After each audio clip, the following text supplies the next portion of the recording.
বিবাহ সংক্রান্ত আলোচনায় সবচেয়ে যেটা জটিল কথা আছে সেটা হলো এই যে রাসূল সাল্লাল্লাহু আলাইহি ওয়াসাল্লাম বলেছেন, লা নিকাহ ইল্লা বিশাহিদাইনে, দুইজন সাক্ষী ছাড়া বিবাহ হয় না। কিন্তু কাজী সাহেবের খাতাতে আছে 4 জন সাক্ষী।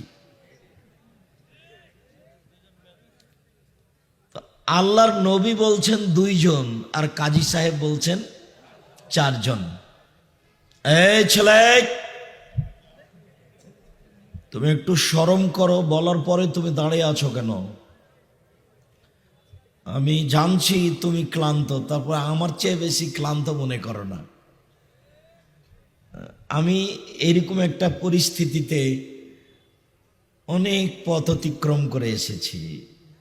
এখানে উপস্থিত হব না বলেই সারাদিন ছিলাম। ওমাতা শাউনা ইল্লা ইয়াশা আল্লাহ, তোমাদের চাওয়া চাওয়া নয়, আল্লাহ যা চান সেটাই হয়। বের হওয়ার পূর্ব মুহূর্তে আব্দুল্লাহ বলছে, আব্বু গত বছর কিন্তু এই মাঠে আপনি অনুপস্থিত ছিলেন, তা আমি তো আপনার কথা বলেছিলাম, তা আজকে আমি কি বলবো? আমি মনে করছি যাওয়াই ভালো। তার একটু আগে আমি বললাম যে আমি যেতে পারছি না। তো আব্দুল্লাহ বলছে, আব্বু তাহলে যাওয়াই ভালো। তোমরা আচ্ছা ঠিক আছে আব্বু, চলো তাহলে, আল্লাহ ভরসা। তো যাই হোক, আলহামদুলিল্লাহ আমি এসেছি, আপনাদের সামনে বসে আছি। আপনারা আমাকে দয়া করে আপনাদের কাজ দেখায়েন না। একটু পরে আপনি আপনার কাজ করতে পারবেন। অল্প সময়ের জন্য নিজেকে খাটো করিয়েন না। যেটা আমি পছন্দ করি না সেটা করার চেষ্টা করিয়েন না। জানেন কি, পৃথিবীতে মাত্র একটা জায়গা প্রমাণ করার জন্য 4 জন সাক্ষী লাগে, সেটা জেনা।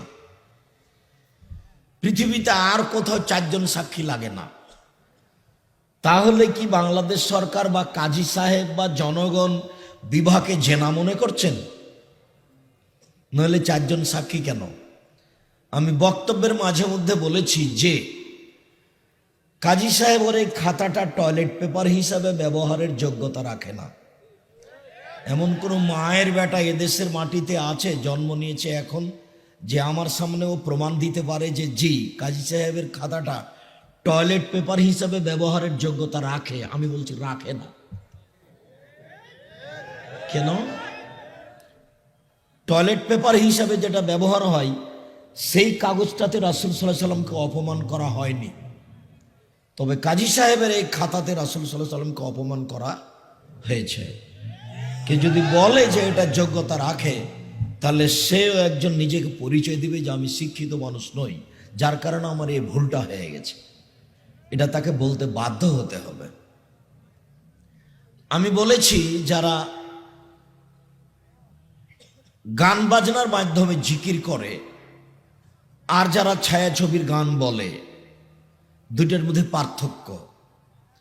যারা গান বাজনার মাধ্যমে জিকির করে, এই জিকির ছায়াছবির গানের চেয়ে হাজারো লক্ষ গুণ বেশি খারাপ। কেন? গান বাজনা হারাম, এটা সবাই জানে। এতে রাসূল সাল্লাল্লাহু আলাইহি সাল্লামকে অপমান করা হয় না। কিন্তু যখন গান বাজনার মাধ্যমে, বাদ্যযন্ত্রের মাধ্যমে জিকির করা হয়, তখন তা দিয়ে রাসূল সাল্লাল্লাহু আলাইহি সাল্লামকে অপমান করা হয়। আমি বলেছি সূরা হাসরের শেষ 3 আয়াত পড়ে 70,000 ফেরেশতা আপনার পক্ষে দোয়া করবে, এই প্রতারণায় পড়িয়েন না। যদি সূরা হাসরের শেষ 3 আয়াত ফজরের সালাতের পরে চিল্লাচিল্লি করে পড়েন, তাহলে পরকাল হারাবে কেন? এতে রাসূলকে অপমান করা হবে। আর যদি সূরা ইখলাস 3 বার পড়েন, তাহলে অনেক কিছু। সূরা ইখলাস 3 বার পড়েন, একবারে ব্যাগ ভর্তি নেকি নিয়ে নেন। রাসূল সাল্লাল্লাহু আলাইহি সাল্লাম বলেছেন সূরা ইখলাস 3 বার পড়লে একবার কোরআন মাজিদ পড়ার সমান নেকি হবে। সূরা হাসরের শেষ 3 আয়াত পড়লে এইভাবে কি হবে? বিদআত হবে। সূরা হাসরের শেষ 3 আয়াত ওই সময়তে পড়বেন যখন ওই সূরাটা পড়েন। ওতে অন্য কিছু নেকি হবে এই উদ্দেশ্যে নয়। পড়বেন, কোরআন মাজিদ পড়লে অক্ষর প্রতি কত নেকি হয়? 10 নেকি। এমনি সময়ে সূরা হাসর পড়বেন, অক্ষর প্রতি কত নেকি হবে? 10 নেকি হবে। কিন্তু 70,000 ফেরেশতা আপনার পক্ষে দোয়া করবে আল্লাহর কাছে, এই উদ্দেশ্যে সূরা হাসরের 3 আয়াত পড়বেন, তখন আর কাজ হবে না, তখন রাসূল সাল্লাল্লাহু আলাইহি ওয়াসাল্লাম অপমান করা হবে। দুনিয়াতে দুটা পাপ আছে, যে পাপ দিয়ে আল্লাহ এবং আল্লাহ রাসূলকে অপমান করা হয়। তার একটা পাপের নাম শিরক, আর একটা পাপের নাম বিদআত। শিরক দিয়ে আল্লাহকে অপমান করা হয়, শিরক দিয়ে মানুষের অতীতের নেকি নষ্ট হয়ে যায়। আর বিদআত দিয়ে আল্লাহ রাসূলকে অপমান করা হয়, বিদআত দিয়ে মানুষের ইবাদত কবুল হয় না। পাগড়ি যত বড়ই হোক, জুব্বা যত বড়ই হোক, আল্লাহুম্মা সাল্লি আলা সাইয়্যিদিনা মাওলানা নাবিয়ানা মুহাম্মদ, এই দুরূদ যদি নবীর না হয় তাহলে তার থাকার জায়গা জাহান্নাম হবেই হবে।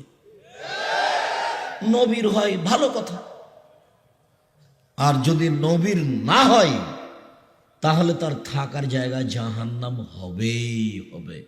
পাগড়ি যত বড়ই হোক, জুব্বা যত বড়ই হোক, পৃথিবীর কোন মানুষ তাকে ঠেকাতে পারবে না, এই কথা মুহাম্মদ সাল্লাল্লাহু আলাইহি সাল্লাম বলেন। তিনি বলেন, পৃথিবীর মানুষ বাল্লিগু আন্নী ওয়ালা আয়া, আমার একটি কথা জানা থাকলে অন্যকে বলো। 2, ওয়া হাদ্দিসু আন বানি ইসরাঈল আলা হারাজ, বানি ইসরায়েলের কাহিনী বলো, কোনো দোষ নেই। 3, মান কাযাবা আলাইয়া মুতাআম্মিদান ফালইয়াতাবাওয়া মাকআদাহু মিনান নার, কেউ যদি কোনো কথা আমার নামে বলে, কেউ যদি কোনো কথা আমার নামে বলে, সেইটা যদি আমার না হয় তাহলে তার থাকার জায়গা জাহান্নাম।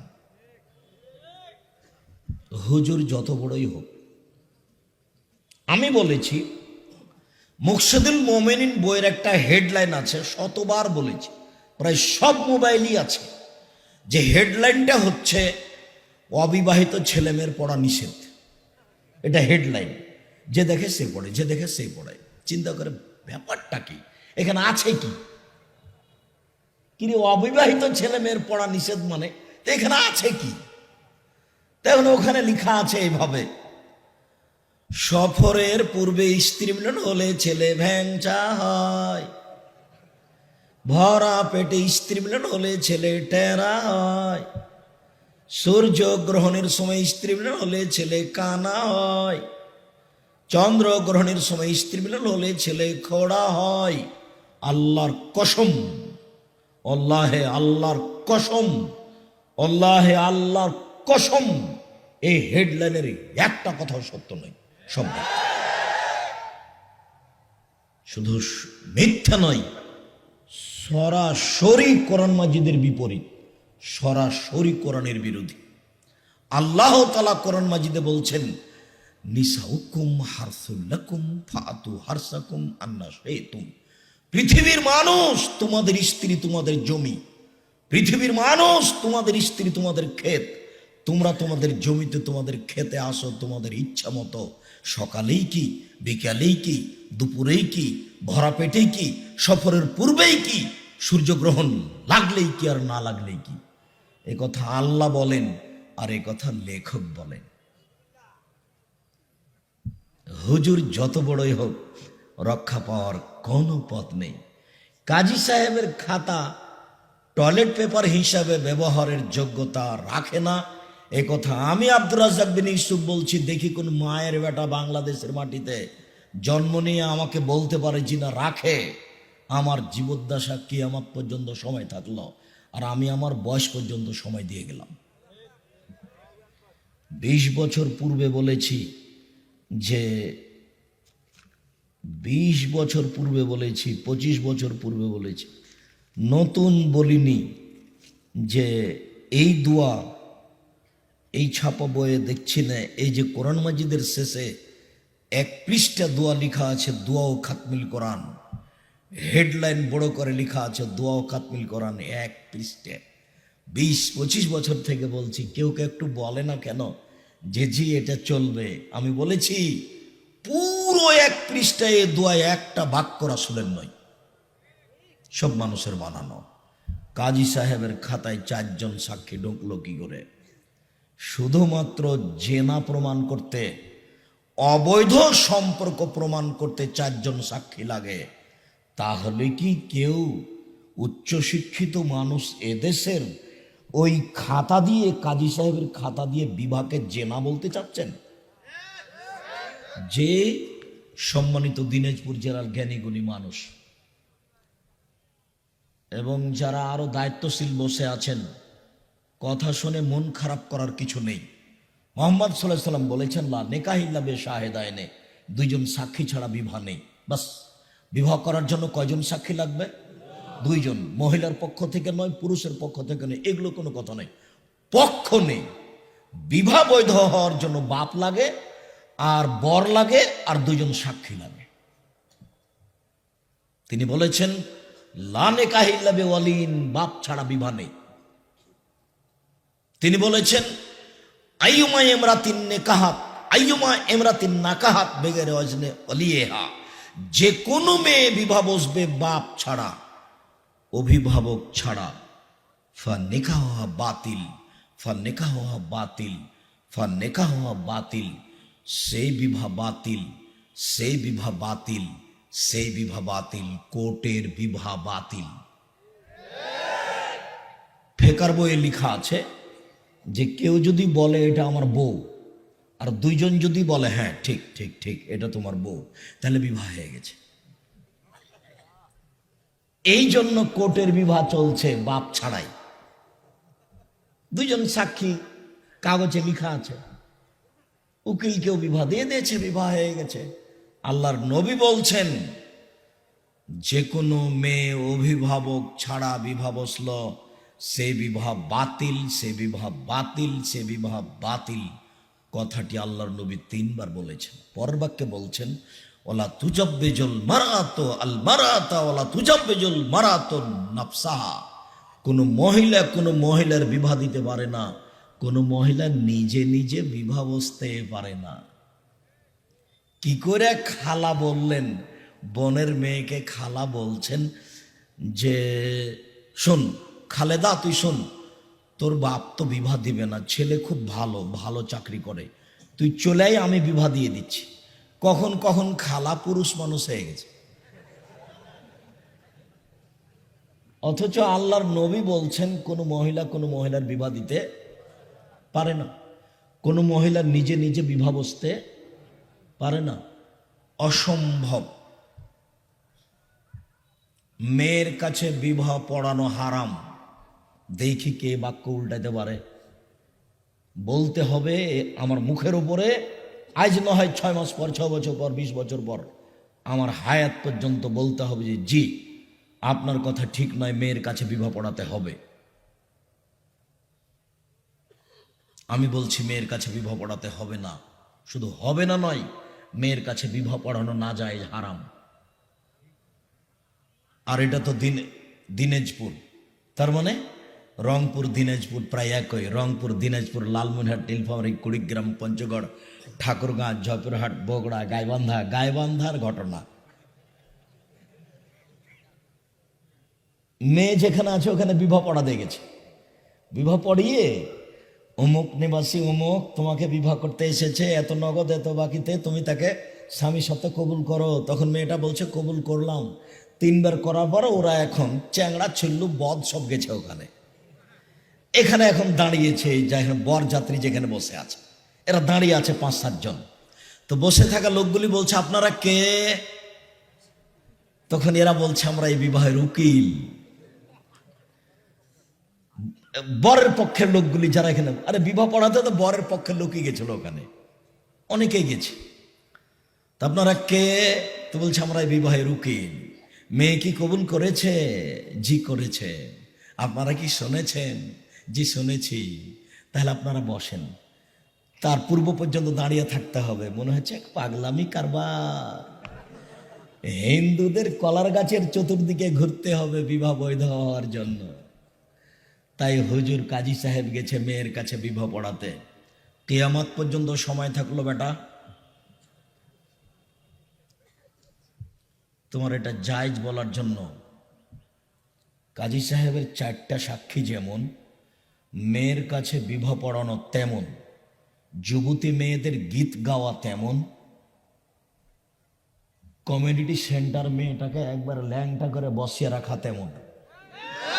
তো আমি যখন বলেছি যে আপনার মেয়েটা হচ্ছে কমিউনিটি সেন্টারে রং মেখে চাকচিক্য হয়ে বসে আছে, এটা পতিতালয়ের মেয়ে, তখন বাপের এত রাগ ধরেছে। বলেন কি আব্দুর রাজাক সাহেব, আমরা দিনাজপুর শহরের একজন বিত্তশালী মানুষ, আপনি আমার মেয়েকে পতিতালয়ের মেয়ে বলেন? মানে আমি আব্দুর রাজ্জাক বিন ইউসুফ আপনার মেয়েকে পতিতালয়ের মেয়ে প্রমাণ করতে না পারলে আর দিনাজপুরে কোনোদিন আসবো না।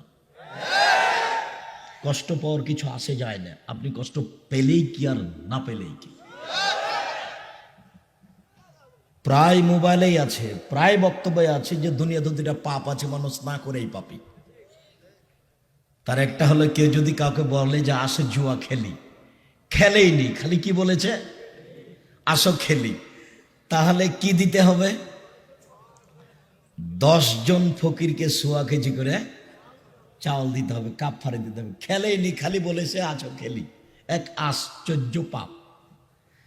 আর কোন মহিলা যদি সাজগোজ করে পুরুষের পাশ দিয়ে হাঁটে, তো আল্লাহ রাসূল বলেছেন ও ব্যভিচারিণী, ও ব্যভিচারিণী, ও ব্যভিচারিণী।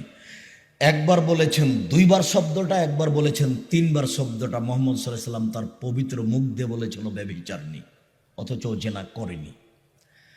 তো সাজগোজ করে পুরুষের পাশ দিয়ে হাঁটাতেই ব্যভিচারিণী হয়ে গেল, আরে হাজারো পুরুষের সামনে সাজগোজ করে বসে আছে, তবুও ব্যভিচারিণী হলো না। ধর্ম কি রাজশাহী চাঁপাইনবাবগঞ্জের হাওয়াই লাড্ডু? জি না। ইমাম সাহেব ভুল হয়েছে, তোবা করতে হবে। ইমাম সাহেব শুনে রাখেন, কাজী সাহেবের খাতার 4 জন সাক্ষী যেমন, কাজী সাহেব শোনেন, মেয়ের কাছে গিয়ে বিবাহ পড়ানো তেমন। কাজী সাহেব শোনেন, কমিউনিটি সেন্টারে মেয়েটাকে বসিয়ে রেখে জাতির সামনে পেশ করে বিবাহের অনুষ্ঠান করা তেমন। যুবতী মেয়েদের দিয়ে গীত গাওয়ানো তেমন। দিনাজপুর শহরের আরো নোংরা নীতি যে, আব্দুর রাজ্জাক সাহেব রাজশাহীতে নাই নাকি? আছে, হয়তো বা 19-20 হতে পারে। বর হলুদ মাখতে গেছে কনের বাড়িতে, কনে এসেছে বরের বাড়িতে হলুদ মাখতে। আমি বলছি যে এরা মানুষ থেকে বাদ পড়ে গেছে। এভাবে বলছেন কেন? আমি বলিনি। বুঝেও বুঝে না ওরা, অন্তর আছে বুঝে না, দেখেও দেখে না ওরা, চক্ষু আছে দেখে না, শোনেও শোনে না ওরা, কান আছে শোনে না। উলাইকা কালা আনাম, তারা পশু প্রাণীর মতো, তারা গরু ছাগলের মতো, তারা কুকুর শ্রীগালের মতো, ভালো হওয়া জাল বরং তার চেয়ে খারাপ। আল্লাহ বলছেন পশু প্রাণীর মতো। তো কনে হলুদ মাখতে আসলো বরের বাড়িতে, বর হলুদ মাখতে গেল কনের বাড়িতে, তুমি কি মনে করছে যে এটা শিক্ষিত পরিবার? মানুষ মানে কি জানো? মানুষ মানে হচ্ছে মানুষ। লোকটা বলে না যে মানুষে, বলে না যে মানুষের মতো মানুষ, মানে মানুষ যেখানে ভালো কিছু পায় তাকে বলে মানুষ। যখন ভালো কিছু পায় না তাকে তখন আর মানুষ বলে না, তখন তাকে কি বলে? অমানুষ। ও আর মানুষ নয়। শুধু আল্লাহ এই কথা এক জায়গাতে বলেনি, বহু জায়গাতে বলছেন। আল্লাহ বলছেন তিন ডমর ফলের কসম, ও জায়তুন, জায়তুন ফলের কসম, ও তুরে সিনিন, তুর পাহাড়ের কসম, ও হাজাল বালাদিল আমিন, এই মক্কা নিরাপদ শহরের কসম। আমি আল্লাহ এতগুলি কসম করে বলছি, লাকাদ খালাকনাল ইনসানা ফি আহসানি তাকবীম, আমি মানুষকে অতীব উত্তম করে সুন্দর করে সৃষ্টি করেছি। মানুষ যখন আমাকে মানেনি, সুম্মা রাদাদনাহু আসফালা সাফিলিন, আমি তাকে সর্বনিম্নে উল্টা ফিরিয়েছি। ও এখন পশু প্রাণী, গরু ছাগল, কুকুর শ্রীগালের চেয়ে খারাপ। তো বর গেছে কনের বাড়িতে হলুদ মাখতে, কনে এসেছে বরের বাড়িতে হলুদ মাখতে। আর একজনের গায়ে আর একজন হলুদ মাখাচ্ছে আর কাদা ছিটাচ্ছে আর রং ছিটাচ্ছে। ওটা যে ওই যে অমুসলিম হিন্দুদের যে কি খেলা থাকে না, একজন আরেকজনের গায়ে হোলি খেলা। তো মুসলমানের বিবাহের বাড়িটা মনে হচ্ছে হোলি খেলা। তার মানে মোহাম্মদ সাল্লাল্লাহু আলাইহি সাল্লাম বলছেন, আমার জীবনে বড় ভয়, আমার জীবনে তিনটি বড় ভয়। এক, আইম্মাতাম মুজিল্লিন, আমার উম্মতের আলেম ওলামারা ভ্রান্ত পথে চলবে, হুজুরি হবে ভ্রান্ত, এইটা আমার ভয়। মাওলানা সাহেবই হবেন ভ্রান্ত, এটা আমার ভয়। আল্লাহুম্মা সাল্লি আলা সাইয়্যিদিনা মাওলানা নাবিয়ানা মুহাম্মদ। এই দুরুদ কোনো মূর্খ মানুষ পড়েনি, এক শ্রেণীর আলেম ওলামাই পড়েছেন। বালাগাল্লা বিকামালিহি কাশাফাদ্দুজা বিজামালিহি হাসানাত জামিউ খিসালিহি সাল্লু আলাইহি ওয়া আলিহি। এই দুরুদ কোনো মূর্খ মানুষ পড়েনি, এক শ্রেণীর আলেম মানুষই পড়েছে। আমার জীবনে বড় ভয়, ভ্রান্ত আলেম হুজুর হবেন ভ্রান্ত, এটা আমার ভয়। তিনটে আশঙ্কা করেছেন, তার এক নম্বরে হুজুর। আজও দিনাজপুর শহরের বহু ফার্নিচারের মালিক বলতে পারে, আমার দোকান থেকে আপনি কাঠের ফার্নিচার কিনেন, আমি দোকানের মালিক বলছি 20 বছরের মধ্যে ঘুণ ধরলে টাকা ফেরত দেব। এই কথা বলার সাহস আছে। কিন্তু